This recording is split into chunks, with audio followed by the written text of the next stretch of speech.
5:49 here on our Tuesday. Temperatures are cooling down. Humidity is dropping. Live look outside at La Jolla shows that those clouds are still quite dense, but we also have another angle from Mount Soledad that is beautiful. So it's showing some breaks in those clouds. We'll check in on that in just a few minutes. Want to give you a look, though, at your headlines that we have between now and, say, the end of the week. I mean, for starters, humidity. That's the biggest thing that everyone's been talking about, and humidity is dropping off. So we'll start to see that value decline day to day between now and about your Friday. Friday being a much drier and cooler day.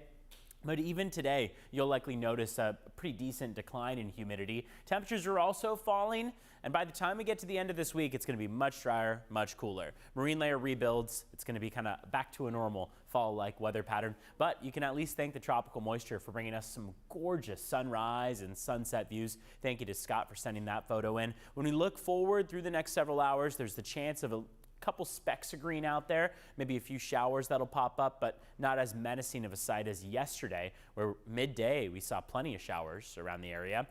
Marine layer rebuilds itself late tonight into early tomorrow, and that's going to also present the opportunity for a few sprinkles in the mix. In the afternoon today, temperatures are going to be down to the 70s along our coastline as opposed to the 80s that they were in yesterday. If you look inland, we'll move from the 90s. Ramona, for example, was in the 90s yesterday to the 80s. So we are already starting to see those temperatures decline. A high of 81 degrees for Vista, 80 for Miramar, 87 for El Cajon, and 80 for Julian. Over the next several days, those temperatures will keep falling. Along the coast, maybe 4 or 5 degrees between now and the weekend. For your inland valleys, a more notable margin, 85 degrees all the way down to 74 by Monday of next week. That's a 10-degree drop in temperatures to the point where we've got 70s along the coast, 70s inland, 70s across the mountains. It's going to be a pretty impressive sight as we head back toward a very typical fall-like weather pattern. Across the deserts, triple digits down to the 90s. Back to you.